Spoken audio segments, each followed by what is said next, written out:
তুমি ধানমন্ডিতে বৃষ্টি দেখতে বসলে আমার হালদা নদীর স্রোত বেড়ে যায়। আমাদের দূরত্ব 1200 মানসিক কিলোমিটার। আমাদের ভালোবাসা পাহাড়ের কাছে আগে ভাগে চলে আসা বারোয়ারি শীত।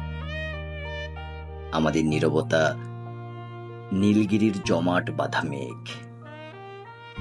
বিষাদের আলমারি খুলে একটা আবছা রঙের শাড়ি কোলে নিয়ে যদি বসে থাকো, তোমার মন খারাপের কথা আদিবাসী গ্রামের চায়ের আলাপের মতো মিহি আমেজে আমার জানালার কাছে আলগা বাতাস হয়ে আসে।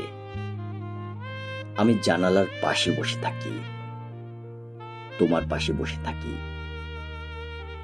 আমার যে কোনো অবাস্তব ভাবনা যদি তোমার সামনে এসে হুট করে থেমে যায়, চোখ দুটো বন্ধ করে একটু শান্ত চুমু খাওয়ার অর্ধেক অনুমতি দিও।